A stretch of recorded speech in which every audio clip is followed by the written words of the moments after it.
Hi everyone. TQM in education, total quality management in education. 1980s, there was one book which sold millions and millions and copies across the world. The name of the book, In Search of Excellence by Tom Peters. That book is about the popular Fortune 500 companies. In one chapter, he talks about two types of disasters. They are called lip service disaster and gimmicks disaster. Make a note of it. Lip service disaster and gimmicks disaster. You know, what happens, start something, especially something flashy. Everybody will say, I will do this, I will do that, I will do that. We talk about, lip service, which means we don't mean it really. Right? Everybody will commit, but they will not implement what is committed. This is a disaster. The second one is gimmicks disaster. Gimmicks is doing something flashy. Right? All of a sudden, the whole organization will be talking about TQM. On the first day of the training program, you will have all decoration kind of thing, big celebration, but over a period of time, the whole thing will disappear. We also call it as soda bottle effervescence. You know what happens when you open a soda bottle, lot of frothing will come. Afterward, nothing. In some companies, I have seen what's called the flavor of the month. Every month they will talk about something, but there will be no consistency. Right? TQM has to become a culture. It has to be consistently practiced. If you don't do that, we will not be able to take full advantage of it. Right? Having implemented TQM in organization and in schools, see, first of all, when you enter a system, when things are happening the way you want, are you not feeling happy? Right? When teachers come, when the students come, right, the office staff, or if it is an organization, the operators, supervisors, happy place. Well, you find everything the way you want. You can be sure of an outcome taking place. Everybody is happy. So, TQM school is a happy school. I have given a formula for happiness. Happiness is equal to P plus E plus M. P plus E plus M. Happiness is a feeling. You cannot describe what is happiness. You have to feel happy. Like for example, you cannot describe what is hunger. You have to go through the process of hunger. You cannot explain what is anger. You have to feel angry. So happiness. Who would not want to be happy? Everybody, right from the gate, right, where the watchman allows the parents to come in, right, and the first point of interaction, the reception, right, what is the experience of a parent waiting at the reception? Long ago, I visited Disneyland, US. I was able to see a different feeling altogether. The way the employees behaved, the way you were welcomed, you can see a happy face wherever you are. What happens when you go to a restaurant? You feel like going there again and again for no reason. When you go to a bookstores, for example, you feel like going there again and again. You feel happy. So, happiness. Happiness is P plus E plus M. What is P? Pleasure.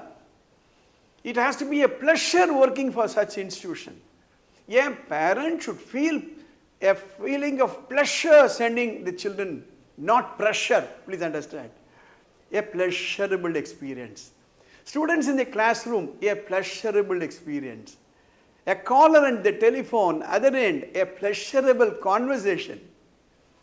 They come to pay the fee, they give their money. While they give the money, a pleasurable feeling, oh, it's worth it in this school, right? Pleasure. Then, E for engagement. Engagement means you are mentally engaged. The teacher is engaged in creating a quality lesson.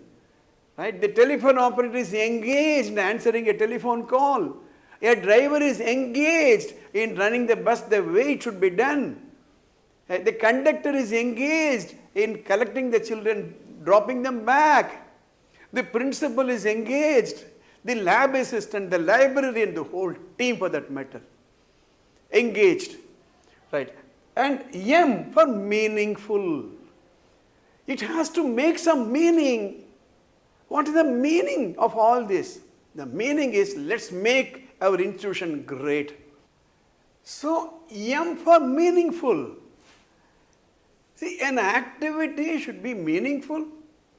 When I come to the school, it should be meaningful. When I do this episode, it should be meaningful. A teacher in a classroom teaching has to be meaningful. The management who is running the educational institution should be meaningful. Please understand one thing. Any intelligent person will not do anything which has no meaning for himself. And I keep saying this in NLP. Human beings are meaning-making beings. Human beings are thinking beings. TQM will make your job meaningful. That's the biggest satisfaction a person can get. If what I say is not meaningful to you, or what I do is not meaning to myself, meaningful, or if what I do is not meaningful to myself, I will lose my focus. I will lose my consistency. Right? So, it has to be a happy school, which means it has to be a pleasure working for the school. Engagement, mentally, physically, emotionally connected, and it has to be a meaningful activity. Right? Now, I'm going to discuss with you 7 C's for TQM implementation. This number 7 is very, very important. We talk about 7 days, 7 wonders, Saptapadi, Saptarishi, 7 hills. Right?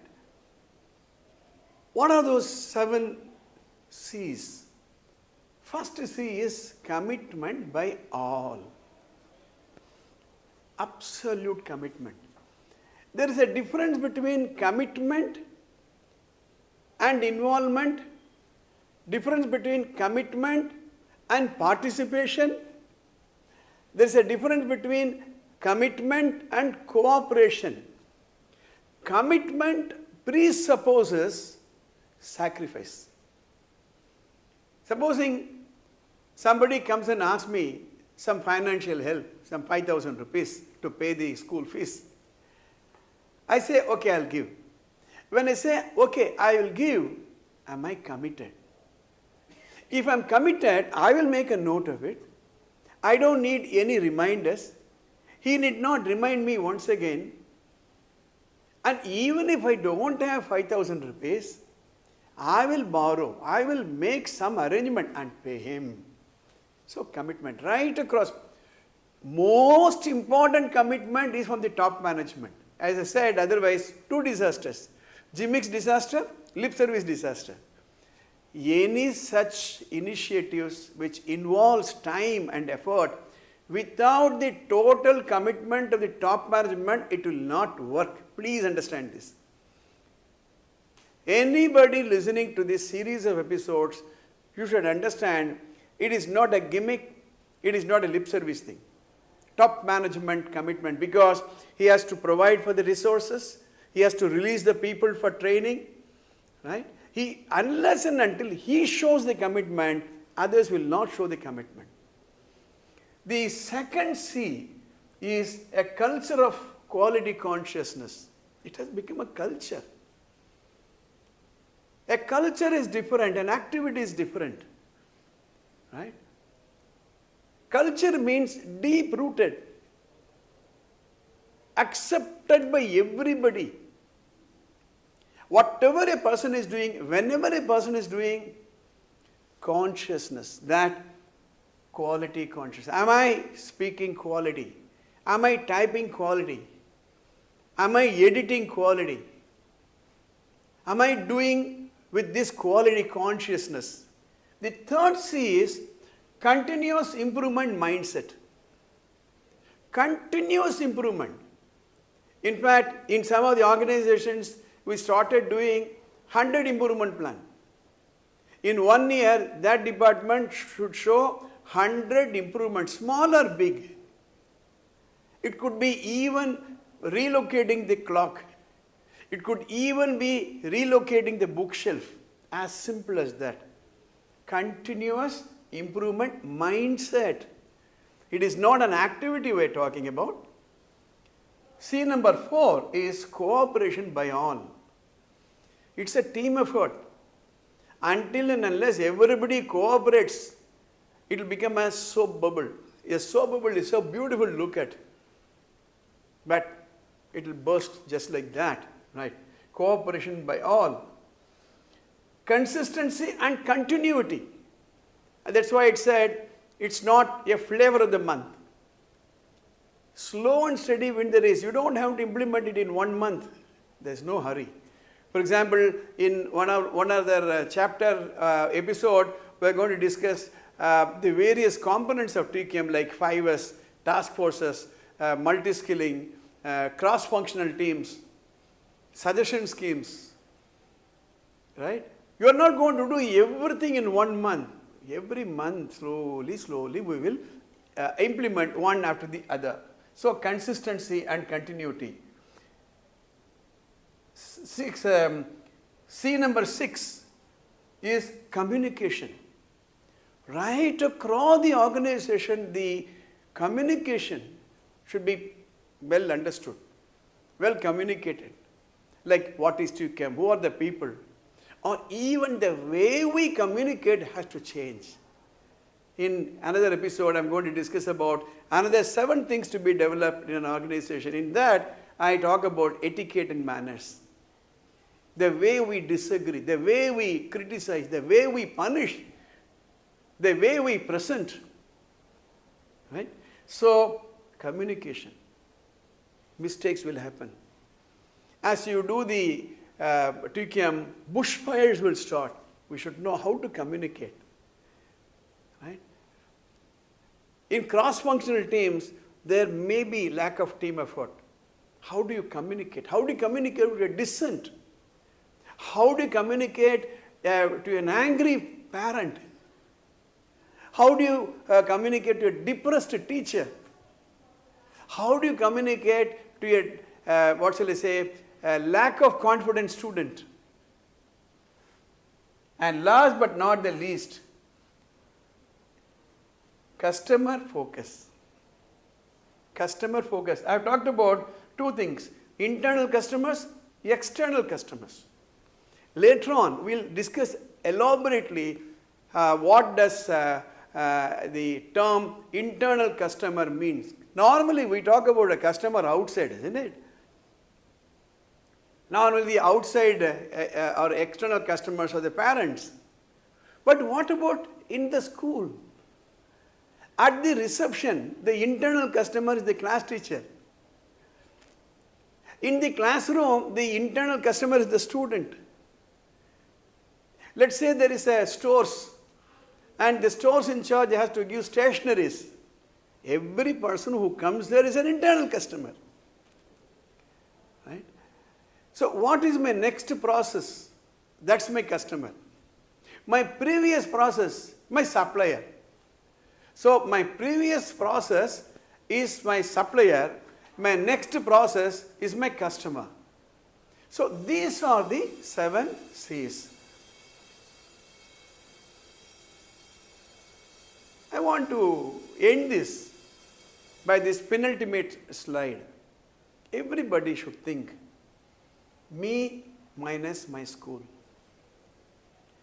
See, you have to understand how valuable is your school for you. For that matter, how valuable is the place of work. You may be working in a temple, you may be working in a bus transport company, you may be working in a restaurant. I would have studied PhD, but if there is no platform for me to showcase my talent, what is the use of my PhD? So what will happen? Me minus my school. Let us ponder. In fact, I used to ask in my programs, if you have the guts, you resign and see what happens. How many of us will do that? Yeah, we can say emotionally, I will resign, nothing will happen. Do that, then you will understand. Next day, you will find big vacuum. Right? The second one is, my school minus me. My school minus me. If without you the school can continue, in fact somebody used to say jocularly, without him the school is better. One nuisance gone. My school minus me, if it's going to affect the school, then you become valuable to the school. One day you don't go there, people will realize. And the most important equation is my school minus parents and students. What is the point in having a sprawling compound, up-to-date infrastructure, but no parents, no school? No parents, no teachers. No parents, no students. So this is a place where we need to understand this. Unless and until we answer honestly, we will slip into those two disasters of lip service disaster and gimmicks disaster. Ultimately, the beneficiary is everybody working in the organization, everybody working in the school. You have to feel restless in implementing this because you are going to be the beneficiary. Unless and until you get that fire in the belly, unless and until you are feeling so restless, you will not sacrifice. Let me end up this with a story I had long ago. A person wanted to see God. So he went and asked his Guruji, "Oh Swamiji, I want to see God." The Swamiji asked, "Are you sure you want to see God?" "Yes, okay, come." A few days later. A few days later, he went and asked, "Swamiji, show me God." The Swamiji again said, "Are you sure you want to see God?" "Yes." "Yes, wait, I'll call you again." Few days later, again he went there. This time he was very keen. "Swamiji, I've been asking you, please show me God." "Are you serious?" "Yes, Swamiji, I'm serious." "Okay, come with me." So the Swamiji walked. The disciple also walked. They walked the streets. Then they went to a river. The Swamiji walked into the river bed. He also followed. Swamiji went to the his feet touched the river water. He also entered. Swamiji started walking into the water. He also went. Swamiji was in the knee-deep water. He also went. He also was in knee-deep water. Swamiji went up to the hip-deep water. He also went hip-deep. Then Swamiji went up to this. He also went. Then this Swamiji did something interesting. He held him by his neck and he pushed him into the water. He was wanting to come out, but he kept him pushing. When he was not able to breathe anymore, he overpowered Swamiji and came out like that. Then Swamiji asked him, "What did you think when I was overpowering you, keeping you inside the water?" He says, "Swamiji, I wanted to somehow breathe. I wanted to somehow breathe." Then the Swamiji said, "When you reach a stage, somehow I want to see God, then you come, then only you will see God." Like that, in an educational institution, in an organization, somehow I should implement this. Otherwise, it is that gimmicks disaster or a soapable disaster or a lip service disaster. Please understand, hundreds and hundreds of educational institutions are going to come. If you want to survive the next 5 years, there is no alternative. Right from top management to the lowest grade employee of the school should think, should breathe TQM. I hope you find these episodes useful. If you are not subscribed to this channel, please do subscribe and press the bell button. If you have any comments, please post it in the comment box. And there is my telephone number. I have my email, website. You're most welcome to send any email to me. All the best. See you in my next episode. ABS Vidya Mandir, Tiruvallur. ABS Vidya